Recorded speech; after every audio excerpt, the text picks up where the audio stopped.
Savez-vous que certaines plantes sauvages sont comestibles, qu'elles poussent dans votre jardin, sur les bords d'un chemin ou dans la forêt? Ces plantes existent depuis l'aube des temps.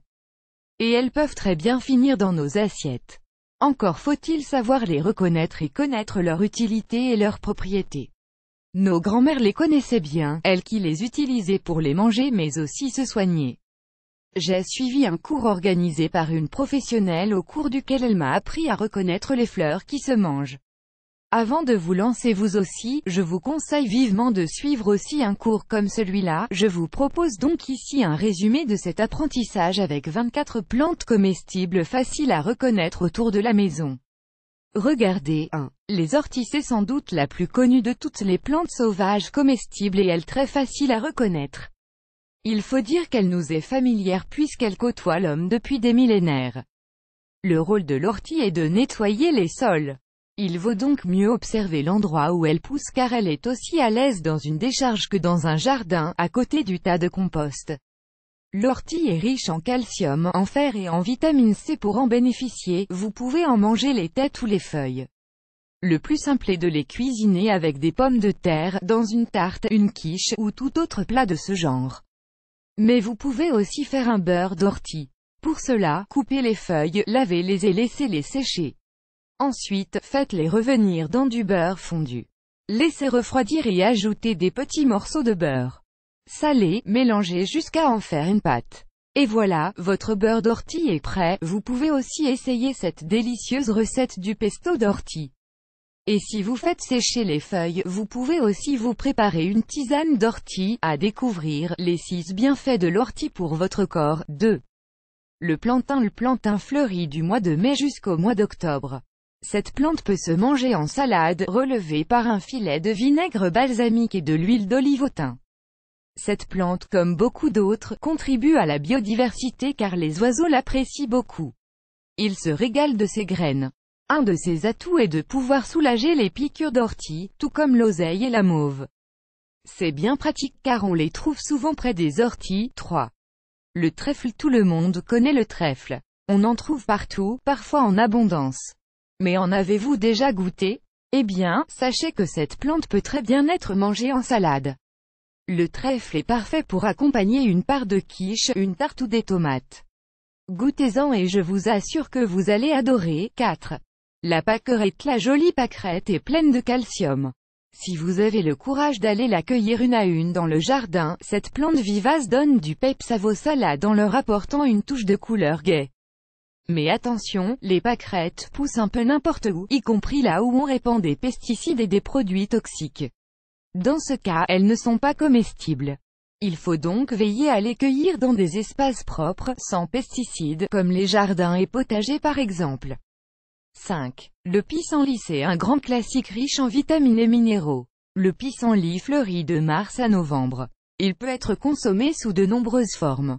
En effet, ces fleurs servent à faire du vin ou encore des confitures. Les racines et les feuilles, elles, se préparent en soupe, en salade ou en infusion. Tout comme les orties, elles peuvent aussi être préparées en beurre. Il suffit de suivre la même recette que pour les orties. 6. Le lierre terrestre. Le problème du lierre terrestre est qu'il n'est pas facile de le reconnaître. Mais une fois que vous l'avez identifié, vous serez surpris par son goût délicieux. Vous l'apprécierez aussi bien dans une salade que pour parfumer un taboulé. Si vous le faites sécher, vous pouvez en faire des tisanes excellentes pour la santé. En fleurs de mars jusqu'à l'automne, il est le bienvenu dans votre jardin, car il attire et nourrit les insectes pollinisateurs. C'est le cas des bourdons qui se nourrissent de son nectar. 7. Le gaillet gratteron. Vous le reconnaîtrez facilement car ses feuilles s'accrochent et collent aux mains et aux vêtements. Elles ont un aspect rugueux bien particulier. Riche en vitamine C, le gaillet gratteron peut être dégusté en salade. Vous pouvez aussi ajouter juste quelques feuilles pour relever une salade verte par exemple. 8. Les ronces. Les ronces fleurissent à partir du mois de juin jusqu'au mois d'août. D'habitude, on ne les aime pas trop car elles ont tendance à envahir le jardin. Pourtant, elles ne manquent pas d'intérêt. D'abord, c'est là que se cache un certain nombre de mammifères comme le renard ou le sanglier. Les papillons les apprécient également tandis que les oiseaux et les chevreuils s'en régalent. Lorsque la forêt s'étend, les ronces sont les premières à recouvrir le sol. Ensuite, elles sont riches en tanins et en vitamine C. Vous pouvez consommer les bourgeons et utiliser les tiges pour faire de la vannerie. Leurs baies, les mûres sauvages, sont un véritable régal. Vous pouvez les consommer nature, à condition de ne cueillir que celles qui se trouvent en hauteur. Et oui, il ne faut pas oublier que certains animaux peuvent uriner sur les ronces neufs. La noisette de terre, on l'appelle conopode. La floraison des noisettes de terre a lieu de mai à juillet. Elle se consomme de septembre jusqu'à la floraison en mai. Pour la récolter, il faut gratter la terre pour retirer la racine. C'est le tubercule qu'on peut manger et qui a un goût délicieux de noisette.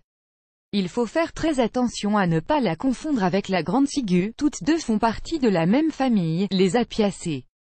Mais la grande ciguë est toxique. Consommée, elle est à l'origine de troubles digestifs, de vertiges, de maux de tête, voire de convulsions. Il faut donc éviter à tout prix d'en ingérer. 10. La silène, elle, est aussi appelée compagnon rouge.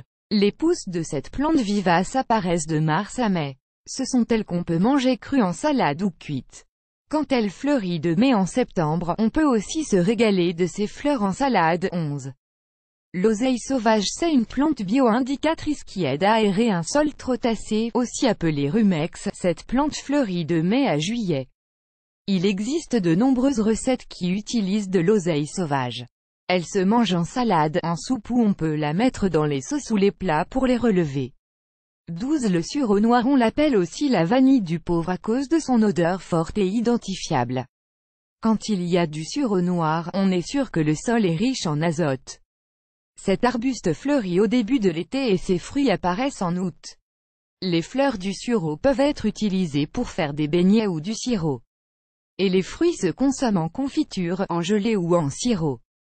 Avec les fleurs de sureau, vous pouvez préparer un vin aromatisé en suivant cette recette. Faites macérer 24 ombelles, fleurs bien développées, dans 3 litres de vin rouge ou blanc, 30 ml d'alcool de fruits, 450 g de sucre. Il suffit de mettre tous les ingrédients dans un récipient fermé et de laisser macérer 48 h. Ensuite reste à filtrer et à mettre en bouteille. Sachez que plus la préparation vieillit, meilleure elle est. À noter que les baies du sureau contiennent de l'acide cyanhydrique qui se transforme en cyanure lors de la digestion. Il faut donc vraiment les consommer cuits. Le sureau noir ressemble beaucoup à l'aïeble commune qui est plus petite et ne fleurit qu'en août. Mais faites bien attention, car l'aïeble est toxique. 13. La berce commune. Comme la grande ciguë et la noisette de terre, la berce commune fait partie de la famille des Apiacées. Pour rappel, la grande ciguë est toxique, il ne faut donc pas la confondre avec la berce commune qui, elle, fleurit de juin en septembre. La berce commune a un goût qui se rapproche de la mandarine, notamment lorsqu'on mange sa tige. On peut en mettre dans les cakes, la farine ou l'utiliser comme aromate pour les plats. 14. Le nombril de Vénus. Voilà un joli nom pour une petite plante pleine de fer, de vitamines et de minéraux. Ses tiges et ses fleurs se mangent dans les salades. En retirant la pellicule qui recouvre les feuilles et en les frottant sur une petite plaie, elle a aussi le pouvoir de soulager la douleur d'une coupure. 15. Le houblon se trouve dans les zones humides et près des ronces. Ces jeunes pousses se dégustent et se préparent comme des asperges. Sachez que l'on peut récolter du houblon de juin à septembre. 16. Le bouleau est un arbre plein de ressources. Tout d'abord, sa sève est comestible. Elle peut être prélevée quand les feuilles de l'arbre commencent à pousser. Pour la récolter, il suffit de faire un trou à la base de l'arbre. Une fois prélevée, buvez-la le matin pour purifier votre organisme, et si vous en appréciez le goût amer, vous pouvez aussi manger les jeunes feuilles du bouleau. Pour cela, faites-les sécher puis frire comme des chips, moi, j'adore ça. 17. L'ail des ours, on l'appelle aussi ail sauvage. Attention, l'ail des ours ressemble à du muguet. À ne pas confondre car le muguet est toxique. Pour éviter la confusion, sachez que l'ail des ours pousse sur des sols humides et qu'il sent l'ail. Tout se mange dans l'ail des ours, les fleurs, la tige, les boutons. Vous pouvez en faire un pesto ou une bonne soupe. Pour cela, suivez notre recette maison ici. 18. La mélisse citronnée. Vous pouvez enrichir les saveurs d'une salade de fruits ou d'une salade verte en mettant quelques feuilles de mélisse citronnée. Et en faisant sécher les feuilles, vous pouvez faire d'excellentes tisanes et la préparer en infusion. Par contre, sachez qu'il est préférable de cueillir les feuilles de mélisse citronnées avant la floraison pour qu'elles aient encore plus de goût. 19. La violettelle violette sont discrètes mais poussent un peu partout, dans les champs, les forêts, à l'ombre ou au soleil. Sachez que ces feuilles et ces fleurs sont comestibles. Les feuilles peuvent se préparer comme des épinards. Faites-les revenir dans un peu d'huile d'olive puis étalez-les sur une tartine de fromage de chèvre. Miam, avec les fleurs, vous pouvez faire du sucre aromatisé. Pour cela, mettez un part de fleurs pour 4 parts de sucre dans un mixeur. Mixez puis mettez-les dans un récipient en verre qui ferme et laissez reposer pendant 1 semaine. 20. Les godots de cette plante a tendance à pousser partout, c'est donc une bonne raison pour en manger. Jeune et tendre, elle accompagne très bien les salades. Et quand elle est plus ferme, elle se mange dans des soupes, des tartes ou des quiches. 21. La grande mauve, on l'appelle aussi mauve sylvestre ou mauve des bois. Ses pétales vous serviront à décorer les salades. Vous pouvez aussi les faire revenir ou les cuire comme des épinards. 22. Le plantain lancéolé. Le plantain lancéolé pousse tous les ans dans les pâturages d'avril à octobre. Ses feuilles sont excellentes en salade. Testez et vous m'en direz des nouvelles. 23. La bardane et la bardane poussent dans les forêts. Les feuilles de la bardane se cuisent dans l'eau, ce qui fera ressortir leur petit goût d'artichaut. Quand elles viennent de sortir de terre, les jeunes pousses se mangent crues après les avoir pelées. Vous pouvez aussi les conserver dans du vinaigre. Les pétioles, elles, se mangent crues ou cuits. Ils peuvent être aussi lacto-fermentés. 24. Le chardon. C'est étonnant mais le chardon peut aussi se cuisiner. Il faut le récolter au printemps et le faire bouillir dans l'eau. Retirez-le de l'eau et récupérez la pour y faire cuire le riz. Le chardon parfumera agréablement votre riz. Conclusion. Comme vous le constatez, la nature est généreuse avec nous. Notre jardin a 1000 trésors gastronomiques à nous offrir. Mais la prudence s'impose et au moindre doute, il vaut mieux s'abstenir. N'oubliez pas que certaines plantes se ressemblent et peuvent être toxiques pour la santé. Je vous recommande de lire les précautions suivantes. Avertissement et précaution. Le bouton d'or est une jolie fleur. Mais elle fait partie de la famille des renoncules. Elle est donc toxique. Sa consommation entraîne des troubles digestifs, des nausées et des vomissements. L'arôme non plus ne doit pas être consommé. Restez très prudent lorsque vous cueillez des fleurs pour les manger. Au moindre doute, abstenez-vous car certaines plantes sont très toxiques. Adressez-vous à un professionnel pour être sûr de cueillir des plantes comestibles sans danger pour votre santé. Vous pouvez aussi vous aider de livres qui vous aideront à reconnaître les plantes sauvages comestibles. Si vous avez envie d'en apprendre plus, je vous recommande la lecture de ces livres, Guide des plantes sauvages comestibles.